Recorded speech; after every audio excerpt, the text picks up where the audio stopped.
இன்னைக்கு வந்து vocab set கடைசி செட்டு ஃபர்ஸ்ட் 5 வார்த்தை. நாளைக்கு நெக்ஸ்ட் 5 வார்த்தை. அதோட இந்த vocab செட் வந்து கம்ப்ளீட் ஆகுது. ஸோ இன்னைக்கு வந்து டே 15.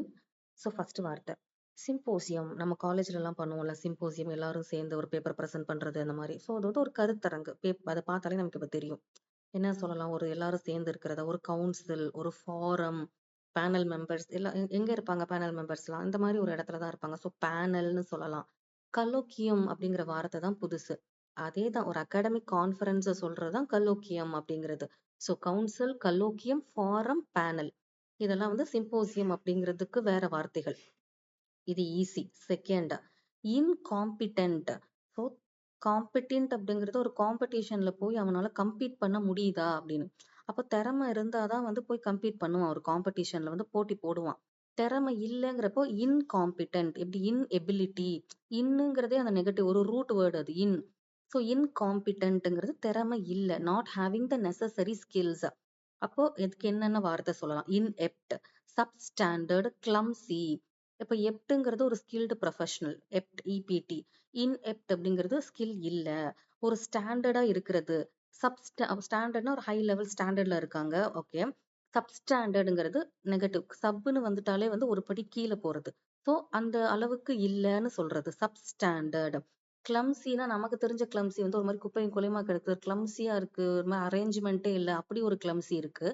இந்த கிளம்சி வந்துட்டு திறமை இல்லை அப்படிங்கிறது தான் வந்து ஒரு மீனிங்கா இருக்கு. இதுக்கு ஒரு எக்ஸாம்பிள் வந்து நம்ம எழுதிக்கலாம் இந்த கிளம்சிக்கு. ஸோ இன்காம்பிட்டன்ட்னா திறமை இல்லை, இன்எப்ட், சப்ஸ்டாண்டர்ட், கிளம்சி. இப்போ கிளம்சிக்கு ஒரு example, the government made a clumsy effort to handle the crisis. handle the கிரைசிஸ்னா ஒரு பிரச்சனையை ஹேண்டில் பண்றதுல கவர்மெண்ட் வந்துட்டு ஒரு மாதிரி ஒரு எஃபர்ட் போட்டிருக்காங்க. அது ரொம்ப நல்ல எஃபர்ட்டே கிடையாது. ஒரு மாதிரி யோசிச்சு திறமையா ஒரு செயல்படலை. கவர்மெண்ட் வந்து திறமையா காட்டலை அப்படிங்கிறது தான் இங்க சொல்லுது. ஸோ இது என்ன ஆச்சுன்னா, which only made things worse. Made things worse. So திறமையா கையாளல. Clumsy effort to handle the crisis. The government made a clumsy effort to handle the crisis which only made things worse. அப்போ இதெல்லாம் வந்து திறமை இல்லை, ஸ்கில் பத்தலை, சரியா இல்லை இப்படிங்கிற எல்லா மீனிங்ஸுக்கும். இன்எப்ட், சப்ஸ்டாண்டர்ட், கிளம்சி. அப்போ ஆப்போசிட்ல ரொம்ப திறமை, ஒரு ப்ரொஃபஷனலா இருக்கிறது. ப்ரொஃபிஷியன்ட். வெட்டிரன் அப்படின்னா ரொம்ப இந்த மிலிட்ரிலாம் ஒர்க் பண்ணி ரொம்ப எக்ஸ்பீரியன்ஸ்ல இருப்பாங்க, அவங்களெல்லாம் கூட வெட்டிரன்ட் அப்படின்னு சொல்லுவாங்க. வெட்டிரன் அப்படின்னா ப்ரொஃபிஷியன்ட்ங்கிறது ஒரு ப்ரொஃபஷனல், அது கூட சேர்ந்த மாதிரி வருது வார்த்தை. ஸோ ஞாபகம் வச்சுக்கலாம். வெர்ச்சுவசோ, அடெப்ட், ஆட்ராய்ட். ஸோ இதெல்லாம் நமக்கு புது வார்த்தை. இப்போ இதுக்கெல்லாம் வந்து எக்ஸாம்பிள்ஸ் நம்ம எழுதிக்கலாம். எல்லாமே வந்து என்ன சொல்றது, நல்ல திறமைசாலிங்க, நல்ல ஸ்கில் இருக்கு அப்படிங்கிற மீனிங்ல. ஸோ நம்பர் ஃபர்ஸ்ட் எக்ஸாம்பிள் வெர்ச்சுவசோ அப்படிங்கிறதுக்கு, he is a real virtuoso in the kitchen. So ஒரு ஃபுட் ப்ரிப்பரேஷன்ல வந்துட்டு இவன் பயங்கரமான திறமைசாலி. லைக் ஹைலி காம்ப்ளிமெண்ட் கொடுக்கும்போது இந்த வார்த்தையெல்லாம் யூஸ் பண்ணுவாங்க. He is a real virtuoso in the kitchen அப்படின்ட்டு. வெர்ச்சுவசோக்கு இந்த வார்த்தை இந்த சென்டென்ஸ் போட்டிருக்கேன். நெக்ஸ்ட் அடெப்ட். அடெப்ட் அப்படிங்கிறது வந்து லைக் எல்லாத்துலயும் நம்ம ரொம்ப நல்லா இருக்காங்க. ஆக்சுவலி அடாப்டுக்கும் அடெப்டுக்கும் எனக்கு எங்க டவுட் வந்துருச்சு. அடெப்ட் வேற, அடாப்ட் வேற. நாங்க எழுதிக்கிறேன் ஃபர்ஸ்ட். அடெப்ட் வேற, அடாப்ட் ஆயிக்கிறது அப்படிங்கிறது லைக் ஈஸியா அது கூட நம்ம வந்து மிங்கிள் ஆயிடுறது. இந்த கிளைமேட்டுக்கு வந்து அவ சீக்கிரமா வந்து அடாப்ட் ஆயிட்டா, அந்த அடாப்ட். ஒரு கிளைமேட்டுக்கு வந்து அடாப்ட் ஆயிட்டா, புது இடத்துக்கு அடாப்ட் ஆயிட்டா, புது என்வரான்மெண்ட்டுக்கு அடாப்ட் ஆயிட்டா, அந்த அடாப்ட். இது ஏடிஇபிடி அப்படிங்கிறது வந்துட்டு லைக் அவங்க ஸ்கில், ஏதோ ஒரு ஸ்கில்ல ரொம்ப சூப்பரா இருக்காங்க, நல்லா டான்ஸ் ஆடுறாங்க, நல்லா பாட்டு பாடுறாங்க அப்படின்னு. She is equally அடெப்ட்.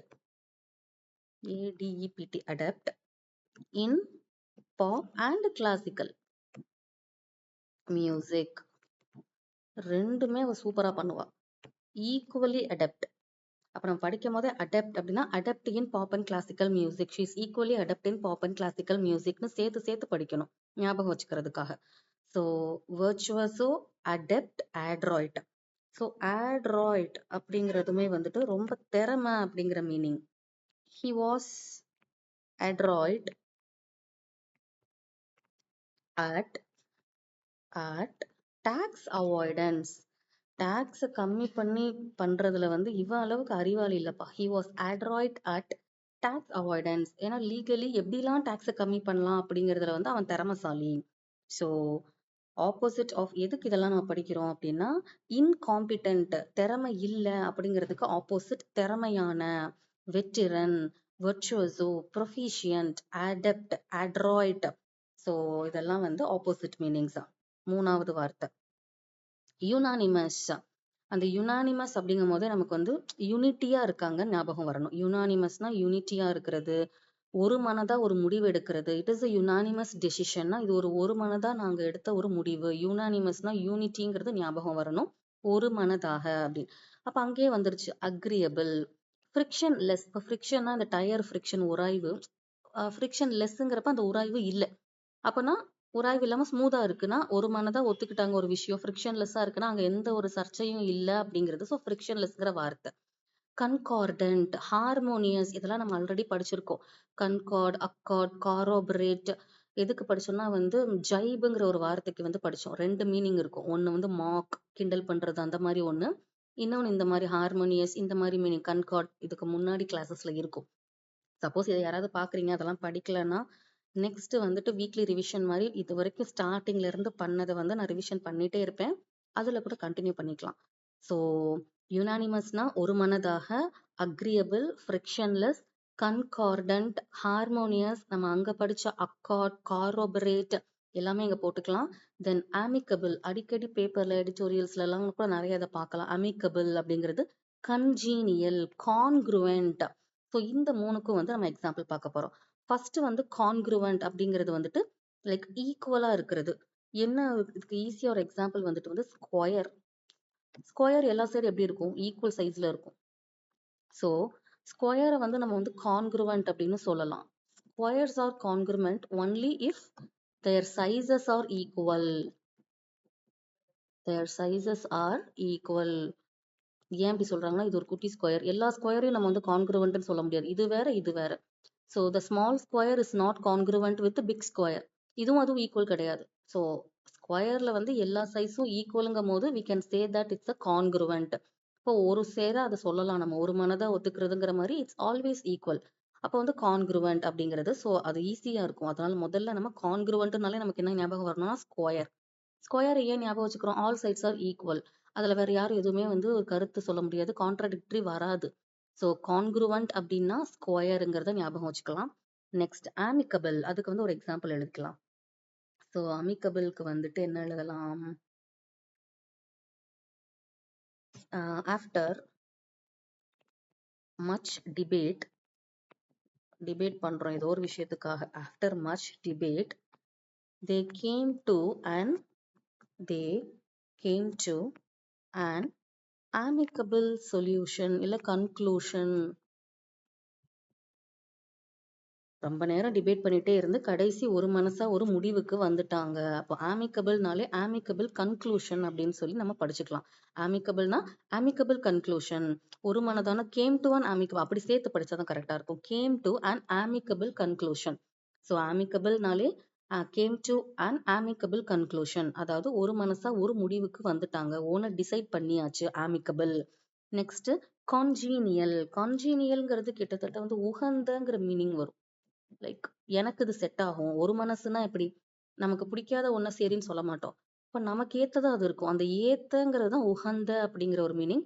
எல்லாமே வேற வேற வேர்ட்ஸா இருந்தாலும் மீனிங் வந்து எல்லாமே வந்து ஒரு மீனிங்கை ஒட்டி வந்தாலும் ஒவ்வொரு இடத்துல ஒவ்வொரு வேர்ட்ஸ் போடுற மாதிரி வருது. இப்ப கன்ஜீனியல்ங்கிற வார்த்தை வந்து மோஸ்ட்லி எங்க அப்படின்னா எனக்கு செட் ஆகுதுப்பா இந்த விஷயம் அப்படிங்கிற இடத்துல வந்து வருது. கரெக்டா ஒருமித்த கருத்து, நான் ஒரு கமிட்டியில பேசுறது அந்த மாதிரி இடத்துலதான் வரணும்னு இல்லை. இப்படி வேற. இப்ப நான் ஒரு எக்ஸாம்பிள் எழுதுறேன். இன் பார்படோஸ் ஒரு இடம். In Barbados I found the climate and my duties. The climate and my duties both congenial. ரெண்டுமே எனக்கு ஏத்த மாதிரி அமைஞ்சிச்சுப்பா அந்த ஊர்ல. கன்ஜீனியல், ஏத்த, உகந்த. ஸோ இந்த மாதிரி வந்து அந்த மாதிரி இடத்துல கன்ஜீனியல்ங்கிறத யூஸ் பண்ணிக்கலாம். ஸோ யுனானிமஸ்னா ஒரு மனதா இருக்கிறது, அக்ரி பண்றது நம்ம ஓகே அப்படின்னு, ஃப்ரிக்ஷன்லெஸ் ஒரு உராய்வு ஏற்படாது, கன்கார்ட், அக்கார்டு, காரோபரேட், ஹார்மோனியஸ் முன்னாடி படிச்சது எல்லாமே ஆமிக்கபிள், கன்ஜீனியல், கான்க்ருவன்ட். கான்க்ருவன்ட்னாலே ஸ்கொயர் ஞாபகம் வரணும். So all squares are congruent only if their sizes are equal அப்படின்னு ஞாபகம் வச்சுக்கலாம். amicable, came to an amicable conclusion. congenial, both climate and my duties are congenial. எனக்கு இந்த கிளைமேட்டும் சரி இந்த டியூட்டிஸும் சரி எனக்கு ஏத்த மாதிரி அமைஞ்சிருக்கு. ஸோ இதெல்லாம் வந்து இதோட மீனிங்ஸ். அப்போ இதுக்கு ஆப்போசிட் வந்து என்னென்ன சொல்லலாம்? எதுவுமே சரியில்லைப்பா, கான்ஃபிளிக்ட் சண்டையா இருக்கு, கான்ட்ரடிக்ட் எனக்கும் அவனுக்கும் முரண்பாடா இருக்கு, கான்ஃபிளிக்ட் சண்டை, கான்ட்ரடிக்ட் முரண்பாடு. டிஸ்கார்டன்ட், இப்ப மேல பார்த்தோம் நம்ம இங்க இருக்குல்ல கன்கார்டன்ட் அப்படின்னு, அதோட ஆப்போசிட் டிஸ்கார்டன்ட். அட் ஆட்ஸ்ங்கிறது ஒரு ஃப்ரேஸ். அட் ஆட்ஸ் அப்படின்னா வந்து என்ன சொல்றது, ஒரு முடிவெடுக்க முடியாம. ஒரு எக்ஸாம்பிள் வேணா இதுக்கு எழுதிடலாம். நான் எழுதி வச்சு ஆல்ரெடி பார்த்து வச்சிருந்தேனே, எங்க இது, the results of the study are at odds with our previous findings. நாம முன்னாடி கண்டுபிடிச்சதுக்கும் இப்ப வந்ததுக்கும் உள்ள ரிசல்ட்டுக்கும் சம்மந்தமே இல்லை. They are at odds. So results of the study are at odds with our previous findings. இதுக்கும் அதுக்கும் சம்மந்தமே இல்லை, முரண்பாடா இருக்கு அப்படிங்கிற இடத்துல அட் ஆட்ஸ் அப்படிங்கிற வார்த்தையை நம்ம யூஸ் பண்ணலாம். Okay, next fourth, temperate. கிட்டத்தட்ட பார்க்கும்போது டெம்பரேச்சர் மாதிரியே இருக்கும், பட் டெம்பரேட் வேற, டெம்பரேச்சர் வேற. டெம்பரேட் டெம்பரேச்சர்னு சொல்லலாம். ஏன்னா டெம்பரேட்னா ரொம்ப மைல்டா மிதமானன்னு அர்த்தம். ஸோ டெம்பரேட் டெம்பரேச்சர் அப்படின்னா ஒரு மாடரேட் கிளைமேட் அப்படிங்கிறத சொல்லலாம். இதே இன் டர்ம்ஸ் ஆஃப் ஒரு பிஹேவியர்ல சொல்லும் போது அதுவும் அதே தான், ரொம்ப மிதமான பிஹேவியர். ரொம்பவும் கோவப்பட மாட்டான், ரொம்பவும் அமைதியா இருக்க மாட்டான், கரெக்டா இருப்பான்.